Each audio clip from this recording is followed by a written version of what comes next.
Hello, this is Wayne Roseberry from Software Testing.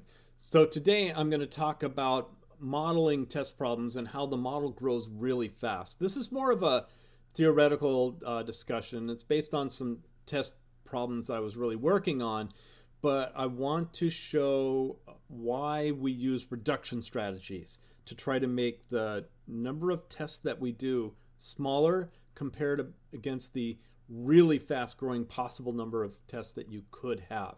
So I'm going to take a simple test problem that I was working on and try to represent it inside of a model and show how fast the number of cases grows, even with a very simple model. And then I'll describe the way that we use test strategies to reduce what we're doing.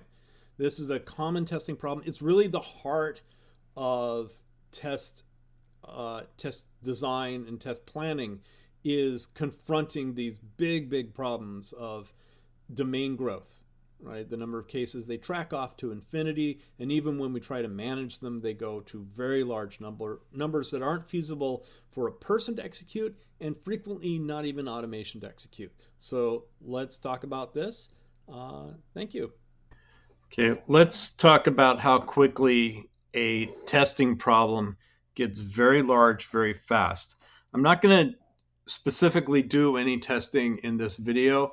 Instead, I'm going to show you why we worry so much about the size of a testing space and how we use tools and techniques to reduce the size of a testing problem in ways that still give us good probability of hitting a failure, but don't cover the whole space that we could be testing. Okay. And I'm gonna talk about a problem that I was working with, trying to test a tool, and how I'm modeling that approach. I'm not going to talk about the tool specifically. It's a test case recorder, but what I'm doing is using a small, really small web app that I use for testing things, and show how even with a simple small web app, testing something like a test case recorder or anything else gets very complex very fast. And so the idea is that you may be looking through the controls on a given page. The controls allow you to change things and such as that, right? And you're interested in the sequence of controls going through a page, right? What happens if you click things in different order? What effect does that have? And so that's what I was worried about in the case of that particular recording tool. It's like, as I go through this very small web app and record what I'm doing, how do the sequences affect it? And I found some problems in the recorder going through different sequences. So that made me say, well, let's talk about that as a testing problem. Let's step back and say, how would I go about covering this tool? If I was, a feature owner on it, if I owned the tool, how would I cover it? And so using this simple web app as a model, I would say, okay, let's use this as a way to cover different sequences through a small web app, so we can say, how does the recorder deal with different sequences of actions? All right, so the notion that I have is how to talk about each of the controls in different order and represent the steps and sequences as different cases. And this particular web app has two pages. It's got a page where you can view different type of schema objects, and when you actually select one, it shows the information down below about random output, the schema definition of drawing, and then there's and you can change the number of examples that you get when you choose different options. And then there's an edit button where I can change some aspect of the definition, save it, and then go back and look at that screen again. I'll refresh that.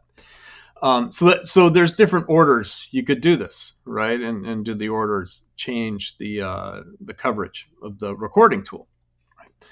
So if we want to talk about different orders, there's different ways we can model that. I'm going to show Test Compass as a way of modeling it. Let me describe the model that I have here. So what I'm modeling are the decisions. This isn't, it seems as if I'm talking about the control by control on the page, but it's really the decision branches that a user makes going through the page, right?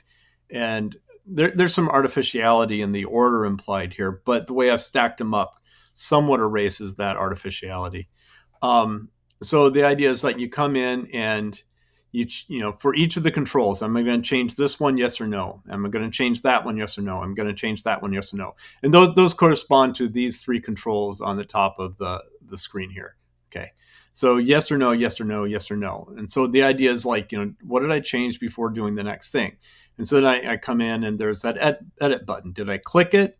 If I say yes, I go into a whole panel of decisions I could make on the next screen, or I could say, am I done? At which point we end the model, or we go back into the same set of options that we had here. Notice that I didn't loop back. This is just because if we do that in Test Compass, it goes into infinity trying to enumerate the possible cases. And so sometimes it's a little better in Test Compass to just make a duplicate of the model. There's other reasons in the test generation why this is interesting to make the duplicate. But I say no, so I go back and I go through the same set of sequences again, and yes or no, edit, and then back again, and then on the back again, I'm trying to say, okay, let's constrain the length a bit. So change namespace, change schema, and then just call it out to done, and likewise, out to one more shot through if I go through the edit page and back again. And so the idea here is that this creates the possible combinations of going into edit and back as much as twice, or not having taken, oops, went the wrong way, not having taken that choice, right? And so it's constraining, edit back, and then the things I can do on the edit page, either edit it or save it, or just go directly back in whatever order, going in twice, or just ending at some point earlier than that. So that's what this models. Like here's one shot through edit and either being done or going back, or not having taken that path and staying inside the page and seeing the effects of these earlier changes, and then likewise maybe going into edit back again, or being done. Okay, now let's say we generate these cases, and we already have, but I'll hit generate again just to see what we get of it. You're going to get the same thing you're looking at, which is this model contains a very large number of test paths, etc.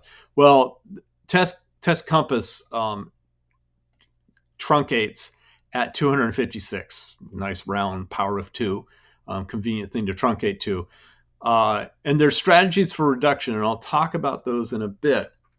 But let's talk about the actual number of test cases we have here, because the sequence, it's not that complex, right? Choose any one of these three in whatever order, and then edit, and either edit and save and back, or just save, or just edit and back, or just back. And then in the same thing again, just any number of these and right? How many permutations are we actually talking about? Well, it's simple. It's actually, not simple and not simple. There's, because of the ends here, it makes it a little complex to calculate the number. But since we've just got yes or no on every branch, it's a power of 2 in terms of the quantity, with modifications for the end nodes here that cut the number short a little bit. But let's look at how quickly this grows. So change namespace. Okay, we could take 2 paths here, yes or no, right? So that's 2 options. Change schema, yes or no. Okay, so that's 2 times 2 is 4, right? Change the number, yes or no. And that's times 4 times 2 is 8. If we choose edit, now we're at 16, right? And now let's ignore this branch off to done, because it makes it complex because it goes to an end. But so we're now at 16, right? 2, 4, 8, 16. Do we modify the text or not? 32, right? Do we save or not? That's 64. And do we go back or not? That's 128 options, just for having taken every possibility and then saying, yes to the edit. Actually, it's 1 less than that, because if we took the no, we wouldn't be down here. So 1 power of 2 less, right? If we'd said done back here on edit, no, and done, we'd be out. But if we'd said no, then we're back down in here to another times 2, right? And furthermore, if we'd gotten through here, whatever we had accumulated here, that, like, let's say it was 64, because I think that no negates the combination. But 64 times 2 options, 128, times 2 options, 256, times 2 options is 512, right? So just halfway through this model, for going down this branch, it's times 512. And then if we had come down through here, right, it would be, there's another additive here. Let's keep it 512 because it's a big enough number that it's daunting. Just the thought of us trying that many times manually is long time ago not feasible. Okay, now let's go down to, let's say we come out of here and edit. We say yes, and then we go here. I'm going to treat that as if we skipped it, because the done and out is like adding 1 to it. So let's just say this. So 512 times 2, 1,024, 2,048, 4,196, right? And then we come down here, and this has another 2, another 2, another 2. We are now in the thousands and thousands of possible permutations of just this model. And it's a simple, small little sequence. Just go in and out twice after, 3 options. It explodes incredibly fast, right? This isn't even exercising the possibilities of going more than twice through the loop. We could try 3 times through. It's not looking at any possibilities like, what did we edit with? Which number did we choose? Right? When we say change number, we're just saying change it to something other than what it was. If we look at this thing, I mean, the number goes all the way down to, as we saw, 1. And I know what it is, but it goes up to 100 if I do 101. I believe it won't let me. Oh, well, it's supposed to be constrained at 100. Maybe that's just when we try to use it, we'll find out. Whatever. If there's a constraint on this in the control, but we're not even checking the different possible numbers. Oh, it won't roll higher then, but it'll let me type in. If I do 1,000, sorry, I can't help myself. I always got to check. Let's say edit. What does it do? Okay, save. Let's go back. If I go and I do this and do 1,000, it doesn't accept the value because it's outside the range, I guess. There's something wrong with my page. I should make it give you an error message if you go. The prompt says must be equal to less than or equal to 100. I think I typed that in explicitly. I'm sorry, I'm rattling off here because I don't remember what I made the page do. But the key point is like, if we were to start consider even just differences on explicit values, those may combine with, like, what if it's only 1 versus 101 versus 50? Those aren't in there. I don't necessarily think those are interesting for the problem we're looking at, but on a different behavior, it might be, right? There may be a set of options, like not number, but I don't know, flavor or type of expansion or behavior expected the randomness. And you say, okay, each of those, let's say there are 4 possibilities. That'd be 4 times everything that followed in the sequence, right? So, we're not even considering those possibilities. It's just a very simple model, and yet we're up into the really huge number of possible cases just from articulating what the model could be, right?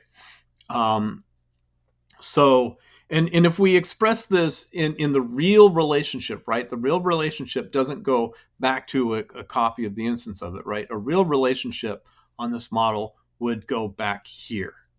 It would say, oh, go back? Yes? Okay. And now we could do this an infinite number of times. That's really what happens here, is the domain is actually infinite. We've just constrained it by choice to make it possible to describe, right? And so this is the issue with testing, is that you're always looking at something where the expansion is really rapid when you're looking at combinations to see, what affects each other. And so when we're looking at a test analysis of what should we do when we test, we're always making a compromise. And the compromise is based on strategic bets against what will still help us find something important, right? And that's where some of these tools are handy. So I've got Test Compass. It has some feature, and I'll show that in a second. But there's other tools, like combinatorics tools like PICT, offer different ways of expressing the combinations that aren't the full set, but are really good at finding strategies that match things together that still shake things out pretty well. Let's look at what Test Compass gives us, right? Okay, like I said, it gave up a 256, and we know that this thing goes several powers of 2 larger than that, right? So, it gave up a long way before this thing was exhausted. Let's look at the options that we got here. Okay, we've got node coverage. And what node coverage is going to do is it's going to try to hit every single box, okay? And make sure that each one of them is hit at least once, which for us, conceptually, that's a little strange because these are decision points, not feature points. And not all of the decisions are really features. But if we were describing these as feature points, at least you're going through the feature that is represented there. You may not be going through every code path that it is, but at least the feature, you're hitting it at least once.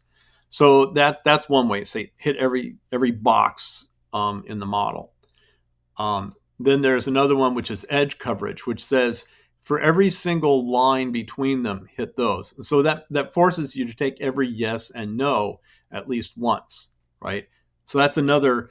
It's going to give you more than node coverage. It's going to give you every decision is what it does.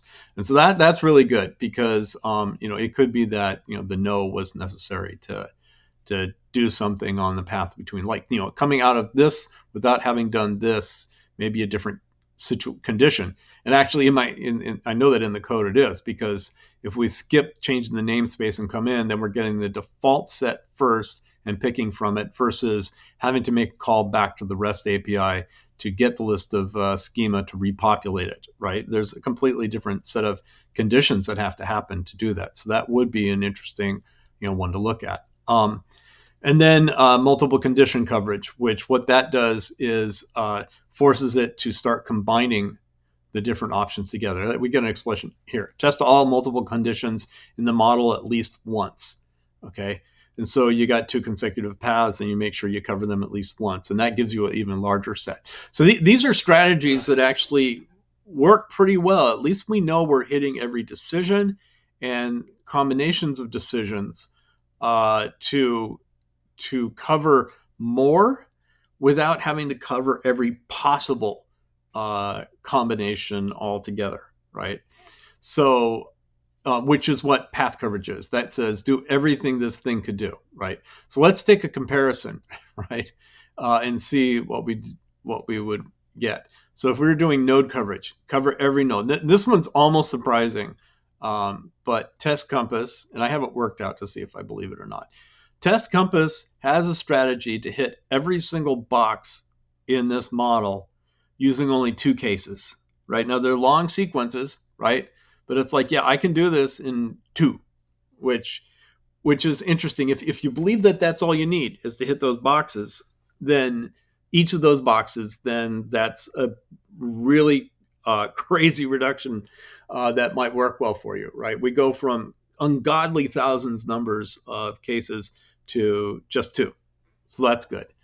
If we look at decision coverage, we get still a very small set, or edge coverage. We still get a very small set, right? But it is larger, right? And it's trying to at least make every decision. And it says, well, I can get through that in 8. And then if we say, okay, multiple condition coverage, it bumps us up to 14, right? This is fascinating, right? Because if we were to try to cover this set of tests and the full expansion of the model, you're just not going to do it. Not with people trying to cover it. You could maybe hire an army of testers to do it. I would question the value in it because there's going to be a diminishing point of returns where you're really just repeating the same threats and the same risks. And so what we do is reduce it to something that has a higher probability of hitting the points that matter versus everything. And if you look, like, in a spread of 2, 8, and 14, none of those sound impossible, right? Even if I had just one person who said, I want to cover this thing thoroughly, and I've got 18 paths through, I would feel like, yeah, that's feasible. I could see someone doing that in a span of a couple of hours and I think I'd feel pretty good about it, right? Uh, I mean, it's not 100% sure, but we're never 100% sure. But that's a pretty good spread that was made for real decisions. We're saying, look, what I'm looking at are the decision points in using the app, right? And you can say, I have covered all of the decision combinations for 2 passes into editing and back, right? And given that, we had these that hit every single one of those, chances are that's going to probably hit everything that we're worried about in terms of, can the recorder that we were talking about watch the flow of each of those points.